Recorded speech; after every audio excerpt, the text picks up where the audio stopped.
সুরজিতের গান, গল্প ও কবিতার আসরে সকলকে আমন্ত্রণ। আজ শুনুন একটি সুন্দর কবিতা, দ্বন্দ্ব, কলমে নবনীতা দেবসেন। একবার আমার দিকে চোখ তুলে তাকাও, আমি তোমার চোখের মধ্যে একটু হাসি।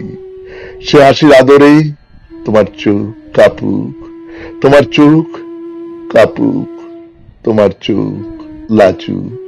আমি কাঁপি, আমি কাঁদি, আমি দাঁড়াই তোমারই মতো একা, ব্যাপ্ত, সহস্রাক্ষ, সহস্রবাহু, অনাদি অন্তর, অজর, নিজের অস্তিত্ব নিয়ে অনুক্ষণ লীলায়িত। আমি তোমার আশ্চর্য অনিবার্য সঙ্গী। উপরে ফাঁকা, নিচে ফাঁকা, সামনে ফাঁকা, পিছনে ফাঁকা। সময় যখন আপনি ফাঁকি দেয়, সেই তো ইচ্ছার লগ্ন। আমি এসেছি, তুমিও এইবার এগিয়ে আসবে। রাগ করো না, ত্যাগ করো না, আশা করো না, শুধু তাকাও আমার নির্মল আকাশে, তোমার সোনালি রোদ্দুর।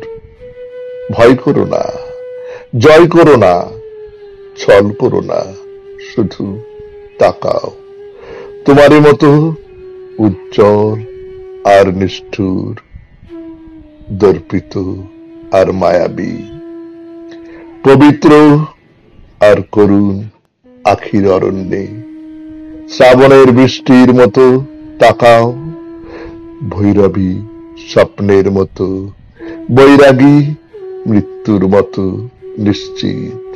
আর মনে করো তুমি আমার জন্যে, বৃষ্টি আমার জন্যে, বকুল আমার জন্যে, শস্য আমার জন্যে। মনে করো দুঃস্বপ্ন আমার, নৈবেদ্য আমার, চৈতন্য আমার।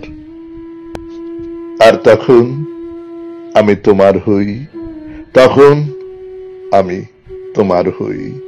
তুমি আমার কোলের শিশু হয়ে আমাকে বরণ করো, আমাকে হরণ করো, পূরণ করো। নমস্কার।